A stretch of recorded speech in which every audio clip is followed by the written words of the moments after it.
All right, what's up, guys? It's your girl, PrettyGrlJu, and yes, I'm back with another video. Before we get into things, make sure you guys like, comment, and subscribe. Sorry, it's been a while. I'm trying to get into a routine of recording, but watching games and putting together a presentation and presenting and recording, it takes time. So, excuse me. But let's go ahead and get into our agenda for today. So we are going to talk about, first, Camila Cardoso playing for Chicago Sky. Fans had a lot to say after that second matchup between Seattle Storm on Sunday. Angel Reese also broke Candace Parker's double-double record in that same game. Caitlin Clark is the first rookie to record a triple-double, the hell, and Rookie of the Year. Who do you think will be Rookie of the Year? And so Cardoso fans are upset at Coach Teaspoon. So following the back-to-back games between Chicago and Seattle, fans challenge Coach Teresa Witherspoon's coaching and intentions when it comes to playing Camila Cardoso. So we're going to look at the stats for that game because I definitely have an opinion on why the numbers look the way that they do. Okay, I already have my Zoom. So check this out. Angel had 40 minutes, 10 rebounds, 4 O boards, 10 defensive boards, 14 rebounds, 4 steals, 1 block, 2 turnovers. Okay, 17 points. Camila, 20 minutes. Isabel Harrison, 20 minutes. 5 O boards. 3 defensive boards. 8 total. 4 blocks. 6 points. So that's a solid 8 boards, 4 blocks, 6 points in 20 minutes. Isabel Harrison, in my opinion, had one of her best games. 20 minutes, 4 rebounds, 2 blocks, 11 points. She typically does not contribute offensively in terms of points when she comes off of the bench. So for her to have 11 points off the bench, that was a great game for Isabel Harrison. What I think the coach is doing is for one, I feel like we already know that Diamond DeShields and Dana Evans are now coming off of the bench. And Lindsey Allen and Kennedy Carter are now starting. Mabry's starting spot is just floating. And I feel like it will continue to do that. It will be between these two for sure. If any guard gets replaced, Kennedy and Angel, their spots are solidified. I think that the reason why the minutes were split up like this is to see who's going to start. This is to do a starting lineup shakeup. That's what I'm thinking. And so we need to see who's contributing more in the same amount of time. So I think that is what happened there. And I think that they both had solid games within the time that they played. Let me know if you agree or disagree with that. Again, don't forget to like, comment, and subscribe. Now, another thing with Chicago Sky, if you notice, because Diamond DeShields and Dana Evans usually come in for one of these 3 guards. Chicago has too many guards and not enough bigs that contribute. Angel banging out 14 double-doubles. Camila Cardoso should be banging out double-doubles too. I'm not saying she has to have consecutive double-doubles because you have people on social media saying, well, double-double, this ain't that. It ain't really all that important. Okay, well, if it ain't all that important, then why aren't people doing it? So double-doubles are huge when you're getting O boards, 10 defensive boards. You're getting your team the ball back and being able to get back in transition. 17 points to go along with that. 5 offensive boards with like 2 or 3 in the first quarter. 8 rebounds within. Come on now. So to say that doesn't matter is crazy. And so they have too many guards to me and not enough guards who contribute enough. Not enough shooters for sure. Kennedy Carter. I do like Lindsey Allen. Mabry is hotter cold. She's not consistent to me. Diamond DeShields, she's like I said, these are all inconsistent guards to me. The only consistent guards is Kennedy Carter. I'd say Lindsey Allen consistent in what she does. Maybe she'll have a good game here or maybe a good quarter. Go cold for the half. Like, it's too, But yeah, let me know what you guys think about that. I also want to take a peek at some of the things people had to say in regards to Kamilla Cardoso following that game. So we are currently in my bookmarks. So this person said, I wanted Storm to win, but damn, why Kamilla ain't get more minutes? She was cooking. The reply was, that's why they lost. The coach is playing for records and not keeping the hot hand in. Kamilla was scoring, getting rebounds, running the floor, getting blocks. It was hard for Seattle to score in the paint. What happened when Cardoso wasn't in? They started attacking. Makes sense. Take advantage of the opportunity. And I agree with that. How y'all mad because we know Kamilla Cardoso can be utilized better? Be for real. Killer K is a dog. F the stats. Y'all not using my girl right. And we all know the reason why. It doesn't take a rocket scientist to figure it out. To me, it does. You would have to explain why, because Kamilla and Angel start. They're literally all that the Chicago Sky have in terms of bigs, bro. So when you say Kamilla, or it's because of this, because of that, no, we need Kamilla to do what Angel is doing. Nobody's going to hold her back from that. We don't care who gets the damn double-double. Get the damn double-double. And so when you say it's all about stats, when you have somebody like Angel Reese who has achieved so much alone and she's so close to breaking records, let's just put this out there. The Chicago Sky is not the only team that does this.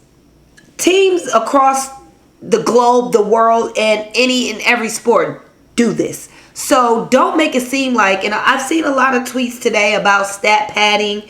I have not seen the Chicago Sky's game today. After I record, I do plan to watch the game. Several games were on while I was at work. I was able to catch the Seattle and the Aces game, a little bit of the Dallas Wings game, because I got off early today. But I was upset that the games happened. Caitlin Clark, I was watching that game, started watching that game. So I have to go back and watch Caitlin Clark's game and Angel Reese's game. But I do know that Angel Reese was able to keep her double-double streak alive. I don't know how Kamilla Cardoso played in that game, but people are saying it's stat padding. People are saying Dana Evans did not want to pass it to Angel Reese. And there's been a lot of conversation around that. Some like hater type ish going on with Dana Evans, some of the guards not wanting to give it to the bigs. But let me know what you guys think about that. Someone said, I just saw a TikTok campaign for Kamilla Cardoso to be traded from the Chicago Sky to be with Aaliyah Boston and Caitlin Clark in Indiana. Clark supported run for Kamilla is not something I had on my forecast. I don't think that would be a bad idea to swap Kamilla and Alyssa Smith. Putting Alyssa over there on Chicago Sky and put Kamilla Cardoso over there in Indiana. Sometimes it's little switches like that that'll make a big difference with the chemistry, the flow of the game, and how players play together. I don't think that's a bad switch at all. I think Alyssa will fit in well with Chicago, and I think Kamilla will fit in well on Indiana, especially alongside Aaliyah Boston, another big who she's already built chemistry with, and I believe they've already won an NCAA championship together. Okay, so someone said, you're losing games and sacrificing Kamilla Cardoso for a non-record stat that doesn't mean a damn thing. All post players should do this. So why aren't they? But your irrational hatred of Caitlin Clark controls everything you do. Everything is not about Caitlin Clark. And I have to say this. Everything is not about Caitlin Clark. But let's read this last tweet and then we'll move on to our next topic. Teaspoon's bold prediction on Kamilla Cardoso's WNBA future. Quoted, she is going to be one that you talk about forever in this league. She will be known as one of the best bigs to play this game. You can mark this. You can mark that. She's easy to coach and she's only going to get better. I can agree. She seems like she would be easy to coach. Let me know what you guys think about that. And we'll go on to the next topic. Again, make sure you guys like, comment, and subscribe. So Angel Reese, now the new WNBA double-double queen. So Angel Reese now hosts the WNBA double-double record with 13 consecutive double-doubles, breaking Candace Parker's records. Many fans are ecstatic, hailing AR Rookie of the Year, while some question if the record was actually broken. Now, I will say this, and we'll get into some tweets, because I actually tweeted this from the page that I believe I am reading the bookmarks from. I tweeted this during the game. I didn't see that 10th rebound. I'm going to just go ahead and just put it out there. I did not see that 10th rebound. And y'all know, if you've watched any of my previous videos, I try to give very non-biased commentary. I did not see that 10th rebound. What I saw was, and I'll have to go back and watch that game. I told myself, I got to go back and watch that game. They went on a timeout. Somebody called a timeout. It was a brief break. And when they came back, the commentator was like, oh, well, it looks like Angel Reese now has her 10th rebound. So I'm thinking like, and I tweeted right at that moment, like, when did she get that rebound? So to me, when that happened and I seen that right after that timeout, they came back and was like, oh, she got the 10. I'm like, all right, they politicking, but you know what? I ain't even gonna argue with it. So here was Angel Reese's stats against that game where she did get that double-double. She has 17 points, 14 rebounds. That's solid. That is solid. 14 rebounds, 17 points, like 40 minutes though. So I can understand what people are like, oh, well, the reason why this or the reason why that. You have to keep in mind, look at this again. Forward, center, guard, guard, guard, forward, guard, guard. She doesn't play. I don't know what's going on with Brianna Turner. She doesn't play. She doesn't play. And I thought she was injured. They don't have no bigs. So when y'all sit there and say stat padding and this and this and this, there's no such thing. We need Camilla to do what Angel is doing, if not more. She's the only center on the damn team. So at some point during the game, somebody has to catch a break. With somebody grabbing 14 rebounds and scoring 17 points and being more consistent with this, obviously because she's the double-double queen, then Camilla, we got to keep her in. We got to keep her in. Like, that's just, to me, my opinion on why these numbers in terms of Camilla playing 20 minutes and Isabel looked the way that it did. We needed Angel in that game. Angel is just a dog. She's a beast. She's going to crash the boards. And so let's take a look at what the people have to say.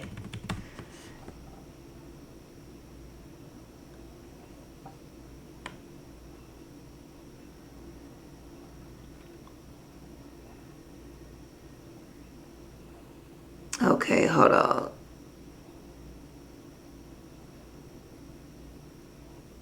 Okay, so let's go ahead. I'm going to mute my mic. We're going to check out this video.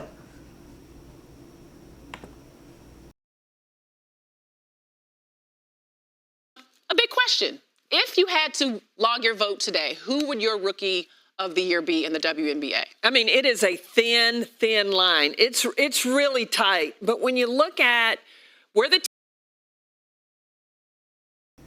You know what? We're not going to get into that. We're going to say that for later. So it all ties in. So here's the tweet where someone made a tweet about who they think the rookie of the year, who they think the lineup, how the order should go as of right now.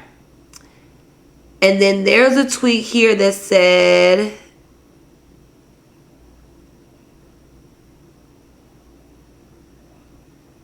hold on. I can't find it, y'all. But here we got somebody hating. A lot of Angel Reese's rebounds are from her own missed shots that she puts back due to her height. Clark is number one.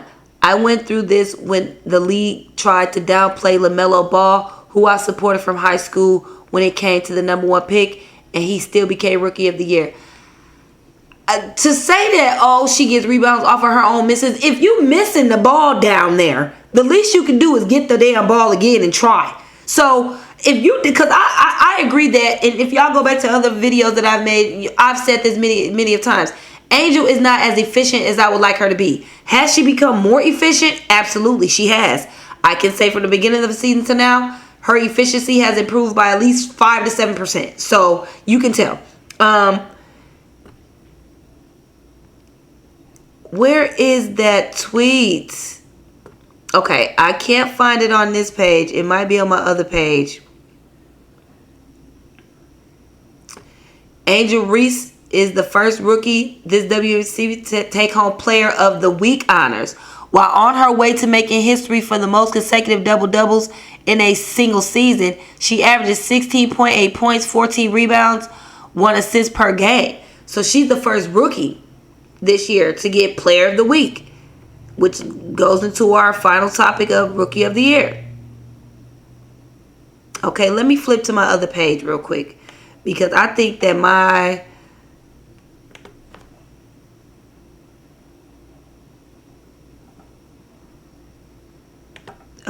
I think that what I want to look up is on this page. But let me know y'all thoughts on this so far, because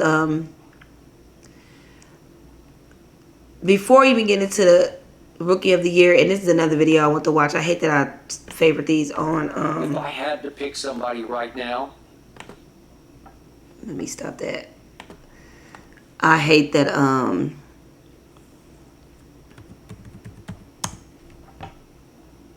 I did the bookmarks on 2 different pages. Okay, let's see.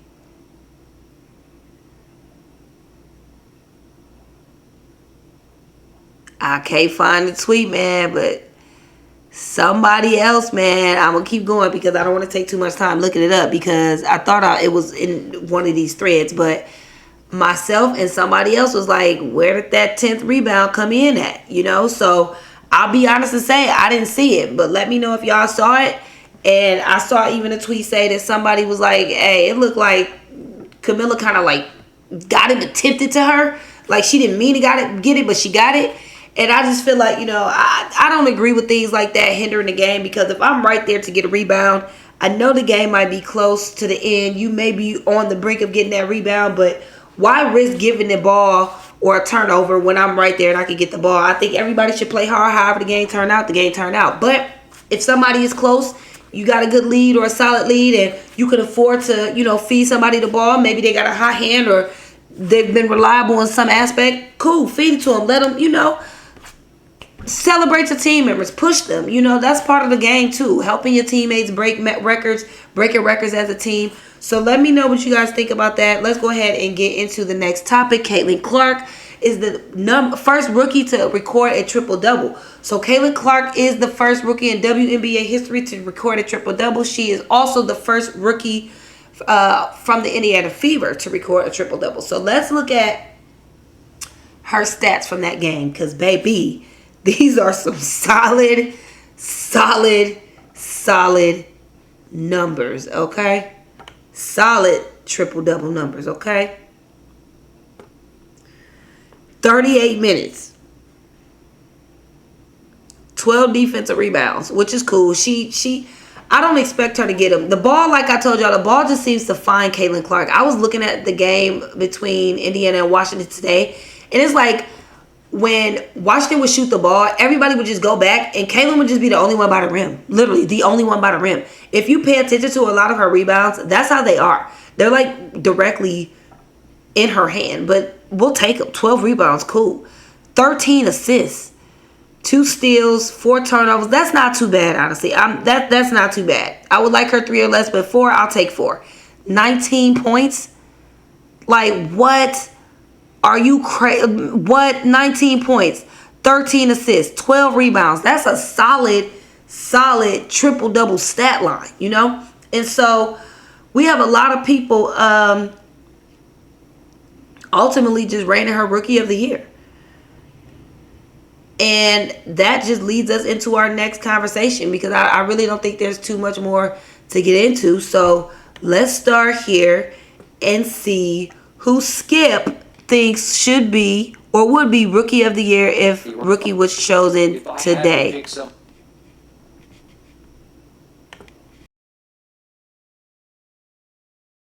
On this, and I would not bet against her ultimately. If I had to pick somebody right now, even though Caitlin is still a prohibitive betting favorite on this, and I would not bet against her ultimately winning this just because she's Caitlin Clark, I would have to, at the halfway point, go Angel over Caitlin. And the reason being that Caitlin's specialty is shooting 3-point shots. That's what she does at the Steph Curry kind of level. And she's 33%, 33.1 from three, and it ranks 32nd in the league. And it's just not that great. It's Not good. what she's better than that. And I'm pretty sure, will turn out better than that. I'll bet you she'll be 36 or 7% by the end of the year. Then you mentioned the turnovers. Caitlin Clark now has 42 more turnovers than any other player in the league. She added In the another league. 4 last game. Okay? Added another Yeah, 4. Okay. 42 more than Alyssa Thomas, who's second. 42 more? Are you kidding me? It's hard to overcome that. And so many, and I watch every game, so many are just careless. Like, I'll just try that. No, you shouldn't try that, because that's not going to get through. Somebody's going to get fingertips on it, and it's going to be loose, and they're going to pick it up and go with it. Okay, so she is second in the league in assists, but it gets canceled out when you got 42 more turnovers than anybody else does. And then I look at what Angel has done on the offensive glass. It's beyond comprehension to me that she has 35 more offensive rebounds than anybody in the league as a rookie. 35 more offense. She has 97 offensive rebounds. As you both know, it's just about desire. It's about guts. It's about want to. I want the basketball worse than you do. And I saw her teammate, Marina Mabry, said yesterday, she's super physical for a rookie, which is hard to do. It is. That's a physical brand of basketball that they play. Interior basketball, they are banging bodies. And every time I look up when I'm watching Angel, she's just in the middle of everything. She just wants the basketball worse than anybody else does on the offensive glass. And once she gets a hold of it, she is highly capable of going straight back up with it and scoring it up off the glass or whatever she has to do. And she's not that far behind. She's 14 a game, 14.1 just scoring points, and Caitlin's at 16.1, so it's not huge.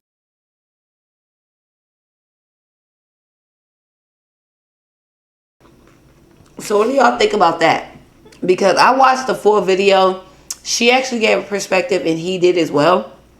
And to kind of add on to that, I do agree with him. If I had to choose a rookie of the year today, it would be Angel. Like, it would just be Angel. I feel like just in the dough, Angel's game translated. Angel came in doing what she needed to do. Yes, was she efficient at the beginning? No. But nonetheless, she came in, she played hard. She just looked like she belonged here. And you can go back to previous videos, and I've pretty much sound like I've tape recorded myself and just inserted it here because I've said a lot of these same things. It has taken Caitlin Clark's game a little longer to translate, but it's here now. And I feel like her shot today, she made 5 threes. I saw her make 2. Like I said, I didn't finish that game. But if she can continue to make about 4 threes a game, man, listen. Hey, it's a wrap. And then, of course, like Skip said, the turnovers. And a lot of people like to compare, oh, Caitlin Clark is a much better player. Cool, you can have that. I'll give you that. If that's your argument, cool. But let's just call a thing. Because as Skip, someone who's commentated on things of this nature for years, have said, there are elements of Caitlin Clark's game that has gotten her here, and those elements have not translated. NCAA, she was not turning the ball over as much as she is now.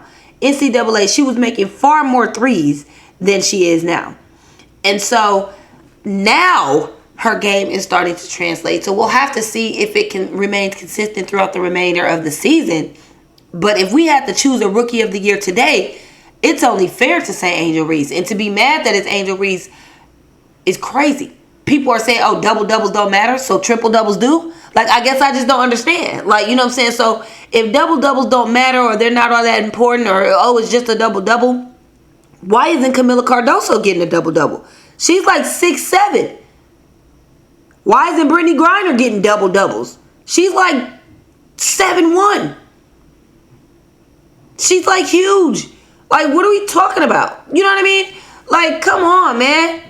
Like, yeah, there are bigs and players who play down low who get double-doubles. But why aren't they doing it consistently? When I say consistently, I mean at least 3 in a row. Hell, 2 in a row. 2 and then, a break. But can we at least get 2 in a row? Like, come on now. So to discount the double-double and then her being a rookie and coming in and being one of the only bigs on her team and actually carrying the weight of all the bigs is you got to give her that. I do feel Indiana is an overall better team, but I think that Chicago just they gotta get some pieces moving over there. They do. Rakia, to me, the only rookies in the conversation for Rookie of the Year are Angel Reese and Caitlin Clark. And at this point, you can flip a coin. I honestly wouldn't care which one you chose. But it's Angel Reese or Caitlin Clark. Like let's just be real. Like it's just I don't know why. Who else? Who? Rakia? I think Rakia has to work on her and I'm trying to flip back to my other page, y'all. I don't know why I can't get over there. But Rakia has to me, she has to tighten up more on defense. She just has to play more aggressive, Rakia has to contribute a little more on the defensive end. Offensively, I don't really have too many complaints. She can put up numbers, but defensively, and then I seen somebody say here, AR would never get away with this. It's games like this, yeah, where I'm like, we just can't have that. And I don't know which game that was. I want to say that could have been an old game because I think these past couple games she's been in double figures. I have to double check, but let's take a listen at this Rookie of the Year video. 1 second. Question. If you had to log your vote today, who would your Rookie of the Year be in the WNBA? I mean, it is a thin line. It's really tight. But when you look at where the teams are, and I also went a little deeper and I looked at plus minus and I also look at net rating. And when you look at that, Angel Reese has to get the nod. Now, I know it's not a popular position to take because Angel Reese has to do the dirty work. I have said it's not sexy to have to battle and rebound inside and where you've got to do the blue collar work. But this is a player that has come in as a rookie and is putting up grown woman numbers. 12 double-doubles in a row. I mean, in one season. So when you see a young woman come in like that and do that, I would have to give the nod with her efficiency rating and also the plus minus.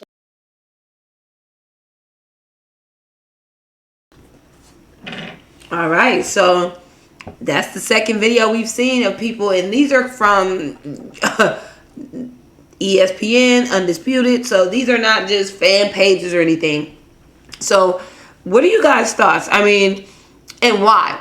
Who would you throw? Who else? I will say this. If Jaylen Brown, who plays for Dallas Wings, was not injured, she would probably be Rookie of the Year.